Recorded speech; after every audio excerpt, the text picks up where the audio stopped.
Bonjour à toutes et à tous. On est content de vous retrouver sur la chaîne de Fio Ava. Et on voulait vraiment vous remercier pour vos messages de soutien, de messages d'amour. Et on vous aime de plus en plus chaque semaine. Vraiment, on a au téléphone plusieurs personnes. Et on est content de prier avec elles, de pouvoir discuter aussi avec les gens de la chaîne. Voilà, donc j'espère que pour la dernière vidéo, l'avant-dernière vidéo, il y a deux vidéos en arrière, on avait mis les recettes des bugnes. Donc j'espère qu'il y en a qui en ont fait. Dites-moi si vous avez aimé les bugnes. Voilà. Et puis, donc il y a Morgane qui nous a mis une recette de gâteau. Et puis après, on va voir Josie et Michel sont des amis à nous. Ils connaissaient bien Fiona. Et Josie est passée par un terrible cancer. Elle va expliquer comment elle a pu s'en sortir. Et elle vit depuis de nombreuses années en guérison totale. Voilà. Écoutez, je vous laisse visionner cette vidéo. J'espère que vous allez passer un excellent moment. On vous aime et Bonjour on à est tous Fio. tous. Pour ceux qui se souviennent, je suis donc la sœur de Fiona, Morgane.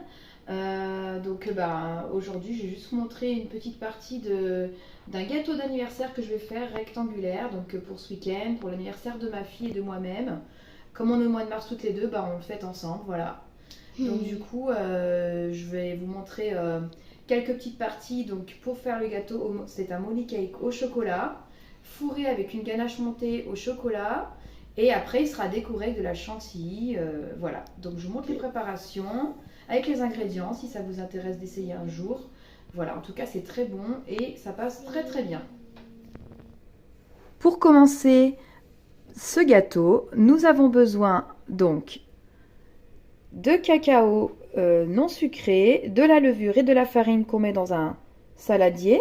Donc pour cette recette, comme c'est un gros gâteau, on va avoir besoin donc de 373 g de farine, 17 g de levure et c'était le cacao non sucré, 94 g. Voilà. Et donc on va avoir besoin de 280 g d'œufs. Donc ça fait à peu près 5 œufs et demi environ. C'est plus précis de peser les œufs, comme ça c'est mieux pour la pâtisserie. Et on va y mettre du sucre, donc 467 g de sucre qui va aller au robot ensemble pendant un quart d'heure pour que ça double, triple de volume.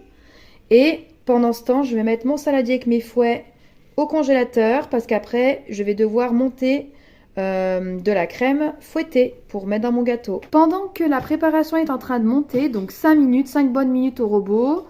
J'avais dit un quart d'heure en fait, mais c'est 5 bonnes minutes, 5-10 minutes maximum. Pendant ce temps, en fait, on va prendre le moule. Donc là, j'ai un grand moule rectangle qui fait 35 par 22 et 4 cm de hauteur. Je vais le beurrer et je vais mettre du papier sulfurisé. Voilà, pour pouvoir le chemiser, pour qu'il soit protégé, qu'il soit bien net à la fin de la cuisson. Maintenant que les œufs ont bien doublé, on va pouvoir mettre un petit peu de la préparation sèche. Voilà. Et on va passer avec une maryse sans le fouet parce que sinon ça va casser la pâte. On y va doucement et on mélange bien. Voilà, jusqu'à que tout soit incorporé. On y va en plusieurs fois. Si vous avez un robot, vous pouvez mettre voilà, cet instrument. C'est en fait, ça s'appelle comme une feuille. Enfin, c'est pour bien racler et que ce soit plus facile pour incorporer tous les ingrédients. Et maintenant que la préparation, du coup que j'ai bien incorporé tout ce qui manquait, le bol a été au congèle et maintenant j'ai mis de la crème fouettée, donc c'est de la crème entière apportant, crème fleurette par exemple, 467 g avec un petit robot mixeur, voilà, pour faire monter la crème fouettée et pour incorporer ensuite à la préparation.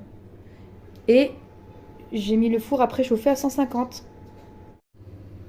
Et voilà, maintenant que j'ai mis la crème fouettée dans ma préparation, j'ai pu mettre tout cela donc dans mon moule.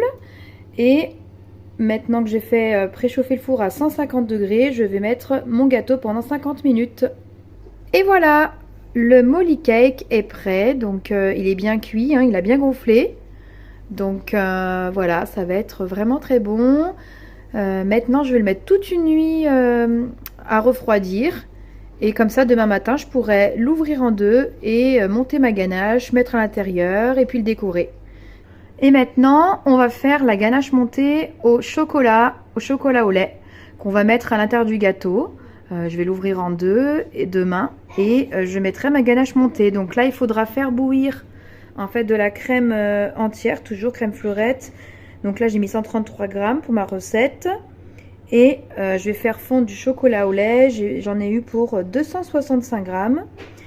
Après, donc une fois que la crème va bouillir, je vais le mettre en 3 fois doucement sur mon chocolat. Et une fois que j'aurai fait ça, je vais mettre de la crème entière, pareil, fleurette à froid, sur ma ganache pour pouvoir la mettre au frais toute une nuit pour la monter demain.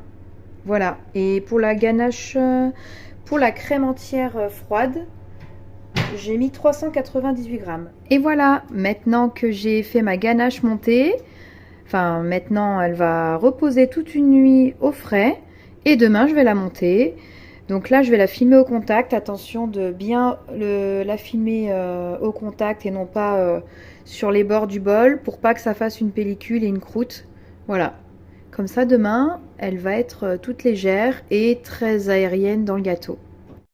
Donc là, le matin, quand le gâteau a bien refroidi, je l'ai mis dans du papier film toute la nuit.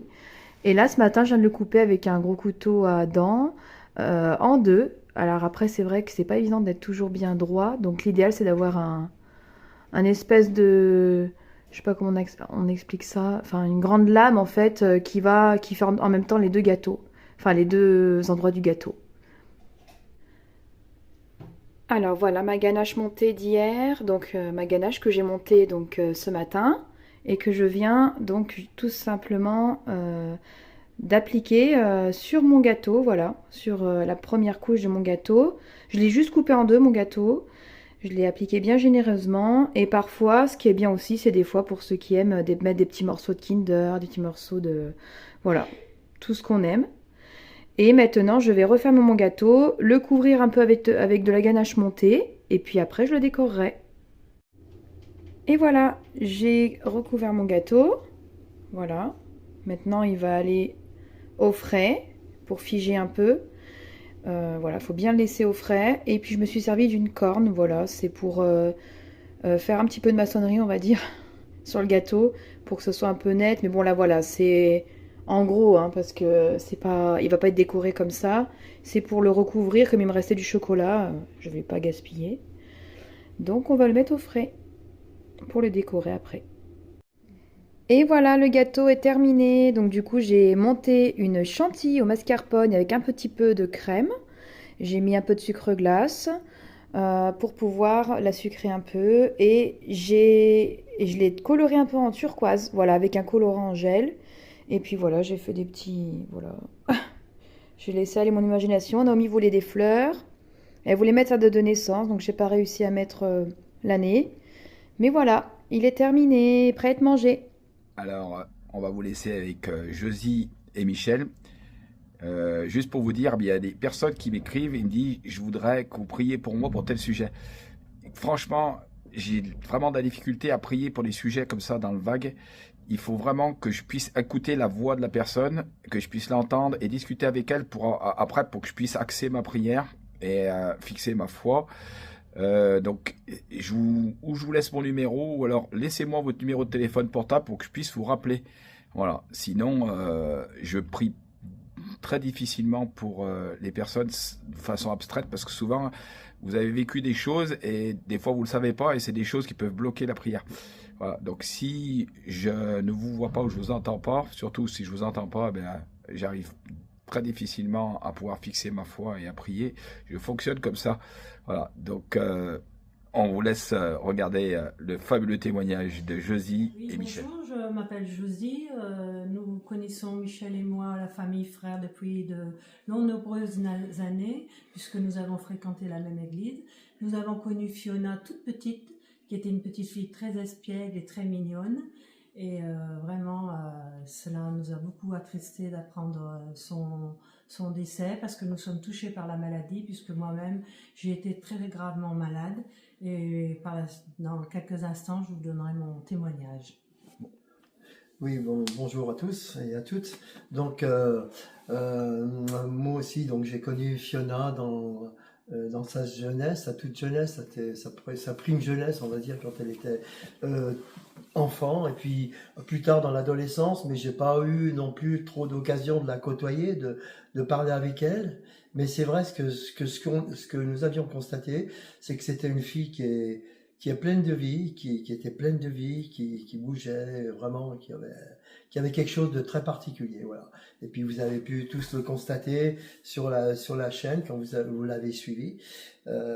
Donc c'était quelqu'un qui avait beaucoup de charisme. Et si aujourd'hui on est là, donc mobilisés les uns et les autres, c'est parce qu'on veut donner une suite et une continuité à tout le travail qu'elle a fait, à tous les contacts qu'elle a pu établir avec vous. Oui, ce que je voulais préciser, c'est que comme nous connaissons très bien cette famille, nous avons beaucoup prié pour Fiona, parce que nous avons été vraiment très touchés. Oui, ce que je voulais dire, c'est que nous sommes abonnés à la chaîne, et depuis pas mal de temps, nous suivions Fiona, et bien entendu, et la suite après son décès. Donc, et voilà, nous sommes donc aujourd'hui ici pour pouvoir apporter un témoignage de ce que Dieu peut faire dans la vie d'une personne quand on est souffrant. C'est vrai que Fiona soit partie, ça a été pour nous tous un déchirement, hein, parce qu'on n'aime pas avoir des échecs comme ça, mais on ne connaît pas les plans de Dieu, et les choses se passent pas toujours comme on voudrait qu'elles se passent. Alors moi, je vais vous parler d'un témoignage qui date déjà, puisqu'il date de 1985, mais il est d'autant plus valable puisqu'il est très ancien.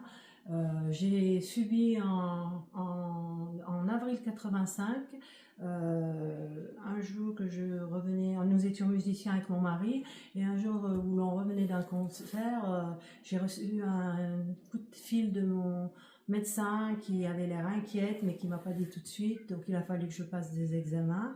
Et quand le téléphone a sonné très tôt le matin, la voix de mon médecin m'a inquiétée quand même, mais parce que quelques semaines auparavant, j'avais passé des examens et je n'avais pas encore les résultats. J'ai été surprise parce que j'ai été alertée en mon fort intérieur. Il y avait je ne sais quoi qui me gênait dans la voix de mon médecin. Je sentais qu'il se passait quelque chose, mais j'ai pas compris tout à fait quoi. J'ai pas compris ces mots, voilà. J'étais une jeune maman à cette époque. J'avais 3 enfants. Au moment où c'est arrivé, j'étais une très jeune maman de 3 enfants, et vraiment. Je ne savais pas ce qui m'arrivait, mais j'ai pas su tout de suite non plus ce qui m'arrivait, puisque le docteur m'a pas vraiment donné des précisions. Elle m'a juste dit qu'il fallait que je rentre à l'hôpital de toute urgence parce que j'avais un ulcère mal placé. Donc moi j'y ai cru sur le coup. Mais c'est un événement qui a vraiment chamboulé toute une vie de famille. Notre vie, comme beaucoup d'autres, se déroulait normalement, et vraiment ça nous est tombé sur la tête comme ça, on s'y attendait pas. C'était la période de Pâques, et voilà, le lundi de Pâques, quand nous sommes rentrés, on venait de chanter que Dieu guérissait, voilà, et le lendemain, le médecin m'appelle, donc j'ai été surprise. J'avais de la peine à y croire, moi qui avais toujours été en bonne santé, et mon mari et moi, on évitait de parler de cancer. Mais c'est vrai que le doute m'a atteint tout de suite. Et puis quand j'ai vu qu'on ne me disait rien, au bout de quelques jours, je me suis dit, bon, tu t'es inquiété pour rien, c'est pas très grave. Et comme j'avais une activité très intense dans mon travail, j'ai demandé à mon médecin, elle voulait que je rentre le lendemain à l'hôpital, j'ai trouvé qu'il y avait urgence, j'ai dit non, j'ai beaucoup de choses à faire, j'ai des enfants, il faut que je règle des choses. Donc je suis rentrée seulement le lundi. Donc, suite à cet appel de mon médecin, je suis rentrée à l'hôpital le 15 avril 85 pour être opérée le 17. Comme je l'ai déjà précédemment dit, j'étais une toute jeune femme et j'avais 3 jeunes enfants. Donc, j'ai subi une gastrectomie totale, ce qui veut dire une ablation complète de l'estomac. L'intervention a duré plus de 8 heures et les suites ont été très très douloureuses. De plus, 6 jours après, j'ai fait une embolie pulmonaire. Les liens de la mort m'avaient vraiment environnée et j'étais vraiment désespérée. En outre, et bien que je l'ignorais encore, j'étais condamnée par la médecine. Auparavant, les chirurgiens s'étaient entretenus avec mon mari, donc Michel qui est à côté de moi, et lui avaient précisé qu'il y avait trois diagnostics, 3 options. Soit le cancer était très localisé et ils enlevaient seulement une partie de l'estomac, soit la maladie était très très avancée et ils faisaient effectuer une gastrectomie totale, ce qui était le cas.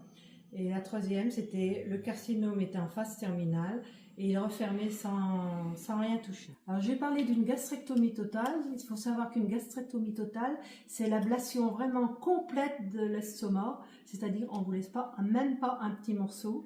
Donc ils font une greffe d'intestin à la place qui vous sert de tuyau pour digérer. Et en fait, ce sont les intestins qui digèrent. L'équipe médicale a expliqué à mon mari qu'elle s'était retrouvée face à une tumeur très critique, de grosse taille et infiltrante.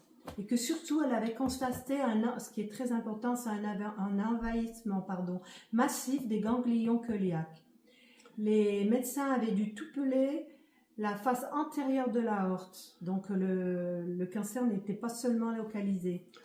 Il y avait un nombre à peu près d'une demi-douzaine de ganglions de la taille d'une phalange qui avaient été extirpés, qui étaient cancéreux.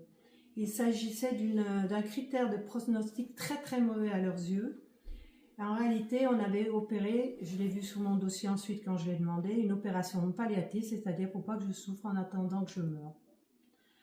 Mais moi, je n'étais toujours pas au courant, seulement mon mari est au courant. Quelques semaines après l'opération, alors que j'étais presque rassurée sur mon état, je m'étais dit, tu t'es fait du souci sur rien, finalement c'était pas grand-chose. Le regard chargé de mon chirurgien apparut dans ma chambre. Ce dernier déroulant un exposé détaillé de l'acte chirurgical, sans pour autant indiquer que je souffrais d'un cancer. Et c'est moi qui lui ai dit carrément, est-ce que vous voulez dire que j'ai un cancer? Il m'a répondu, je vous avoue que le ciel s'est assombri subitement, tout s'écroula. Ce que je ressentis à ce moment est indescriptible. Le cancérologue a poursuivi, il avait fait ce qu'il avait pu. J'étais atteinte d'un cancer très avancé et dans ce type de cancer, le diagnostic est souvent très tardif. Il est au stade révélateur. Il annonça qu'il allait poursuivre en m'appliquant selon ses propres termes des séances de chimiothérapie de cheval vu mon jeune âge pendant plusieurs mois à raison de 2 protocoles par mois. Je venais de passer d'une femme jeune en pleine santé à cancéreuse condamnée à mort. Je n'étais plus rien et la première fois de ma vie, je compris que ma vie ne m'appartenait pas. J'étais sans force. Qu'allaient devenir mes 3 jeunes garçons sans leur maman? Quantité de questions s'imposèrent à moi. Une grande tristesse m'envahit, accompagnée d'une peur et d'une angoisse terrible. Je ne pouvais pas croire ce qui m'arrivait. Combien de temps avais-je à vivre? Je ne le savais pas. Comment cela allait-il se passer? Je ne savais pas. Même le médecin n'a pas pu me répondre. J'étais hébétée. Dans les jours qui suivirent, je fis des accidents neurologiques très graves dus à certains produits de la chimiothérapie qui m'avaient alors été proposés. Bien que d'après le praticien, cette sorte de cancer ne soit pas réactive à ce type de traitement, il fallait tenter le tout pour le tout au vu de mon jeune âge. Le protocole fut toutefois lancé sans grande conviction par l'équipe médicale. Les mois passèrent, douloureux, très douloureux. Je connus toutes les phases de la souffrance. Mais quelque chose se produisit, je n'étais jamais seule. J'avais l'impression, je n'étais jamais seule, même si parfois j'en avais l'impression, en réalité jamais Dieu ne m'a abandonnée. Tout au long de ma maladie, je suis restée confiante, moi qui suis quelqu'un de très très angoissé, connu une paix qui surpasse toute intelligence, c'est qui est dit dans la Bible, cette paix qui surpasse toute intelligence. Ce fut une paix profonde, vraiment une paix que je n'avais jamais ressentie. Et je peux vous assurer que j'ai un tempérament vraiment stressé et anxieux, comme je viens déjà de le dire. C'est un moment particulier, comme hors du temps. L'amour, la sérénité infinie, la joie ressentie au cœur même de cette terrible épreuve était là comme un baume qui me rassurait quant à mon avenir. C'était complètement irrationnel. Seul l'amour puissant qui émane du cœur de Dieu, pour ceux qui le craignent, en est la source. 8 mois s'écoulèrent, je dus apprendre à me réalimenter au prix de gros efforts.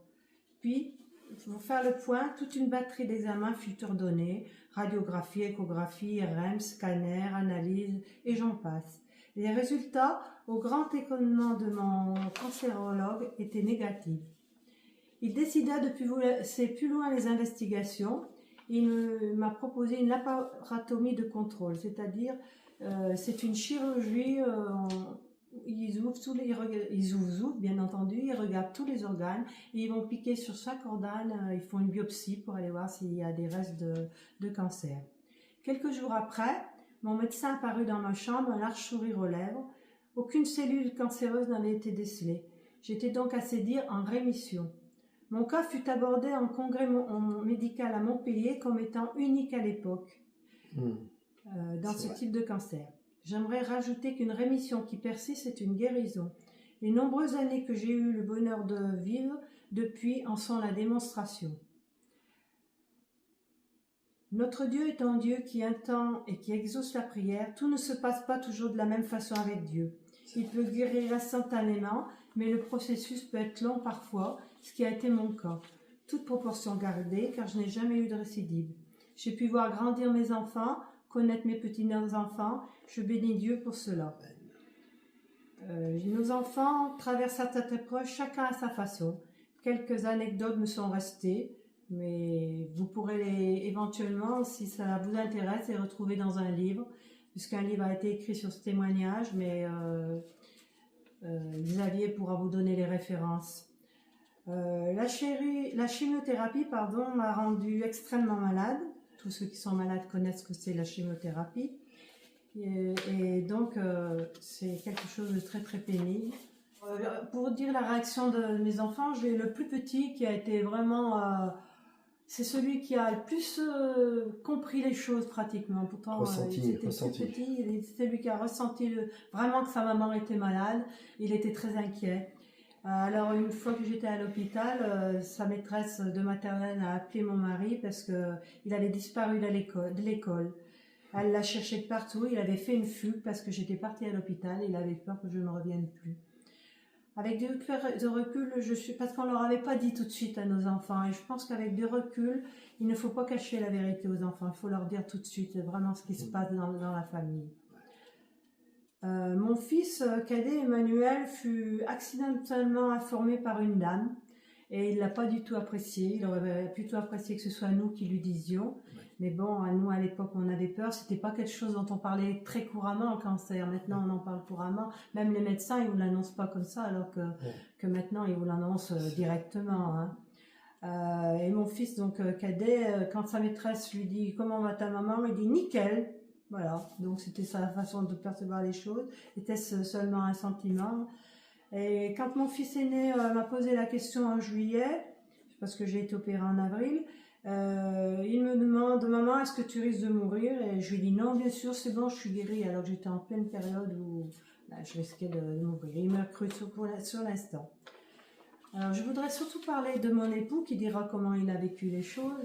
Il a toujours été présent à mes côtés.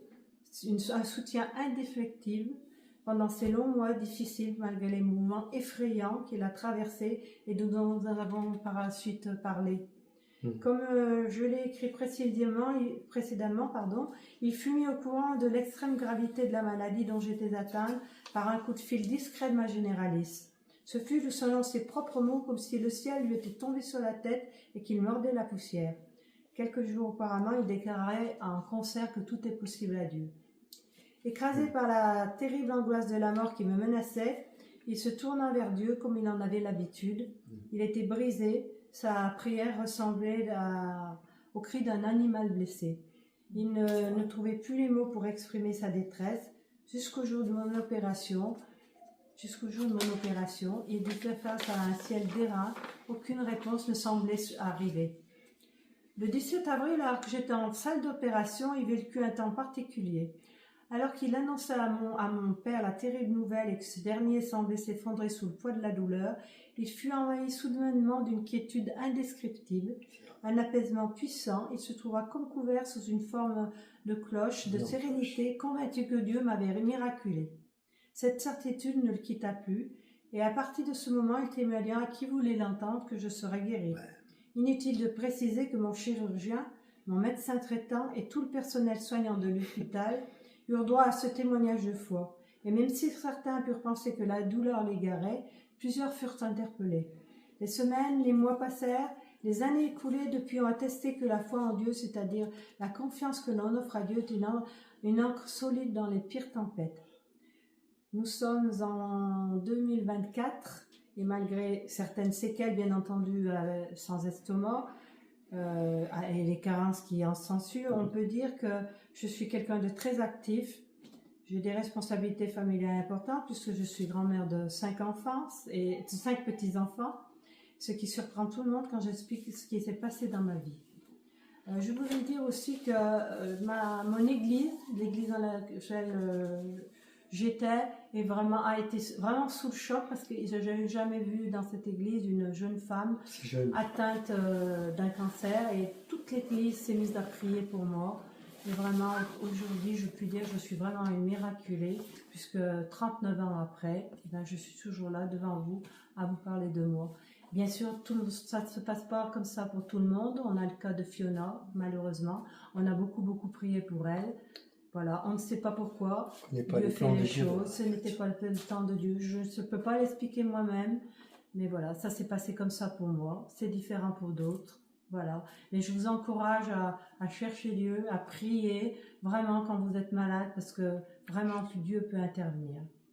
Alors c'est vrai que Josie a dit beaucoup de choses, et je pense qu'elle vous a donné vraiment le principal de son témoignage, ce qu'elle a vécu, de la manière dont elle l'a vécu. En ce qui me concerne, bon, je vais essayer de vous expliquer en quelques mots ce que j'ai vécu, de la manière dont je l'ai vécu, ce qui n'est pas toujours évident au bout de tant de temps, mais le souvenir que j'ai, c'est que donc au lendemain de ce concert que nous avions fait à Vichy, nous avions fait un rassemblement de jeunesse, et dans lequel on jouait, on chantait, et je chantais un chant qui disait que Jésus sauve, Jésus guérit particulièrement, parce que nous croyons vraiment à la guérison divine. Nous croyons que Dieu a envoyé Jésus justement pour apporter une année de grâce à tous les malheureux, à tous ceux qui souffrent. Et donc j'ai pu à ce moment-là être confronté directement, quand on est revenu de ce fameux concert, à la maladie, et donc à la maladie de mon épouse. Et pour ne rien vous cacher, pour ne rien cacher, quand la nouvelle est tombée, quand son médecin traitant m'a appelé discrètement pour m'expliquer, me parler de la situation, je me suis effondré, vous savez, comme un petit garçon qui pleure, et je me suis tout de suite tourné vers Dieu, bien sûr, et j'ai dit: Seigneur, mais pourquoi mon Dieu, pourquoi il arrive ça? Et c'était beaucoup de questions, beaucoup d'incompréhension, mais néanmoins j'ai vraiment j'ai commencé de prier, d'entamer vraiment, je priais jour et nuit. J'étais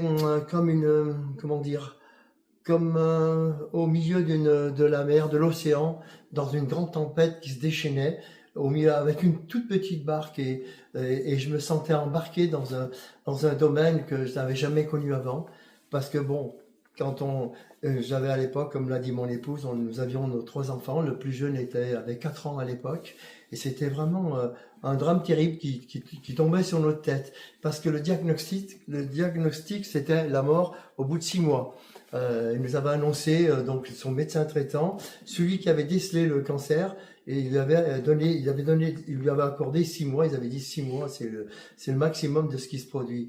Et donc, et pour restituer à l'époque, à l'époque, c'est pas pour ceux qui ont connu le Jacques Anquetil, le fameux coureur qui était qui avait gagné le Tour de France, je ne sais plus combien de fois, mais il a eu exactement cette même maladie. Et il se vantait donc à la télévision à l'époque qu'il était fort, que c'était un combat, qu'il allait le remporter. Mais lui, bon, je sais pas, je suppose qu'il n'était pas croyant. Et il s'est pas tourné vers Dieu, donc. Et il a effectivement, au bout de 6 mois, il est décédé.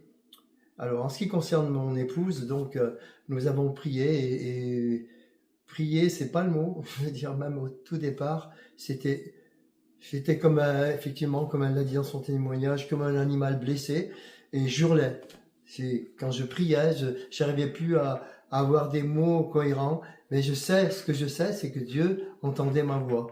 Parce que je sais que Dieu, la Bible dit, quand un malheureux crie, l'Éternel entend et il le délivre de toutes ses frayeurs. Et si vous voulez, pendant ce temps de désert, entre le moment où j'ai appris la nouvelle, ce moment où j'ai dû annoncer à ses parents, le moment où j'ai dû annoncer à sa sœur ce qui se passait, vraiment tout s'était effondré dans notre famille, dans notre maison. Et il y avait toujours cette incertitude encore, parce que si vous voulez, j'avais la sensation, je priais, mais que je n'avais pas de réponse. Et effectivement, le jour où mon beau-père a vraiment appris la nouvelle, où il est venu, j'ai vu mon beau-père s'effondrer. Donc il était venu dans l'atelier où on travaillait à l'époque. Et mon beau-père est venu, il s'est effondré. J'ai vu mon beau-père qui était un homme très fort, qui avait une volonté incroyable. Je l'ai vu vraiment être écrasé sous le poids de ce qui arrivait. Sa fille était condamnée. Et paradoxalement, à ce moment-là, moi, il s'est passé quelque chose.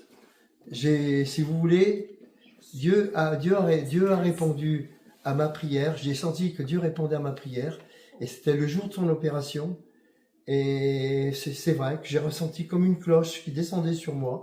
Et la paix est venue dans mon cœur. Une paix inexplicable, inexprimable. C'est comme le dit effectivement l'apôtre Paul dans je sais pas si c'est dans l'épître aux Romains ou aux Corinthiens, cette paix qui surpasse toute intelligence est descendue sur moi.